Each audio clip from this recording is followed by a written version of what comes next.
حضرت اورنگزیب عالمگیر رضی اللہ تعالیٰ عنہ اجمیر شریف تشریف لے گئے تو کیا دیکھا کہ ایک اندھا فقیر دروازے پر کھڑا ہے اور بھیک مانگ رہا ہے۔ اس سے پہلے بھی آپ نے اس اندھے فقیر کو دربار خواجہ میں دیکھ چکے تھے۔ حضرت اورنگزیب عالمگیر رضی اللہ تعالیٰ عنہ نے اس اندھے فقیر کے بازو کو پکڑا اور فرمایا کہ تم کتنے سال سے اس بارگاہ میں ہو؟ فقیر نے جواب دیا کہ 2-3 سال ہو گئے ہیں۔ حضرت اورنگزیب عالمگیر رضی اللہ تعالیٰ عنہ نے فرمایا کہ اس بارگاہ میں تمہاری حاضری کا مقصد کیا ہے؟ کس لیے آئے ہو؟ تو اس فقیر نے جواب دیا کہ میں اندھا ہوں، خواجہ کی بارگاہ میں آنکھ لینے آیا، خواجہ کی بارگاہ میں آنکھ لینے آیا ہوں۔ یہ سن کر حضرت اورنگزیب رضی اللہ تعالیٰ عنہ پر جلال آواز میں فرمایا کہ پھر تمہیں آنکھ کیوں نہیں ملی؟ پھر تم کو اب تک آنکھ نصیب کیوں نہیں ہوئی؟ تم ابھی تک اندھے کیوں ہو؟ ابھی تک تم اندھے کیوں ہو؟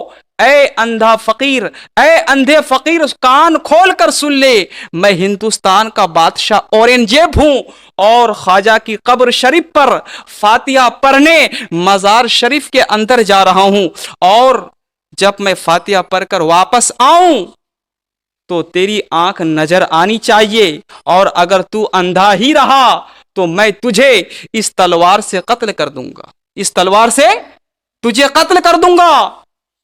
حضرت اورنگزیب عالمگیر رضی اللہ تعالیٰ عنہ مزار شریف کے اندر تشریف لے گئے۔ ادھر یہ فقیر جان جانے کے خوف سے، جان جانے کے ڈر سے بلک بلک کر روتا ہوا فریاد کرنے لگا کہ اے ہمارے خواجہ، اب تک تو آنکھ ہی نہیں تھی، اب تو جان بھی چلی جائے گی، اے ہمارے خواجہ کرم کر دو، رحم کر دو، آنکھ کا اندھا پن دور کر دو، آنکھ والا بنا دو۔ اللہ اکبر! فقیر، غریب فقیر کا رونا میرے خواجہ کو کب گوارا تھا؟ اللہ اکبر! اللہ تبارک و تعالیٰ کی قدرت سے اور میرے خواجہ غریب نواز کی نگاہ کرم سے وہ فقیر آنکھ والا ہو گیا، وہ فقیر آنکھ والا ہو گیا۔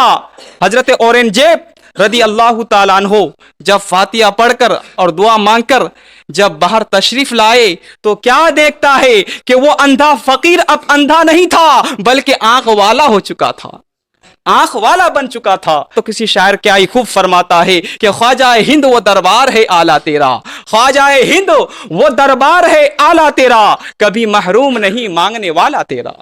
حضرت اورنگزیب کہتے ہیں کہ اے اندھا فقیر، اگر تجھے آنکھ نصیب نہ بھی ہوئی ہوتی تو میں تجھے قتل نہیں کرتا، میں صرف اس بات کو معلوم کرنے کے لیے کہا تھا کہ تم خلوص کے ساتھ، تم محبت کے ساتھ، تو رو کے طرف کر خواجہ سے مانگایا تھا نہیں مانگا تھا، تو خواجہ سے رو رو کر مانگ رہا ہے کہ نہیں؟ دیکھا تو نے خواجہ سے رو کر مانگا اور تمہیں خواجہ نے آنکھ عطا کر دیا۔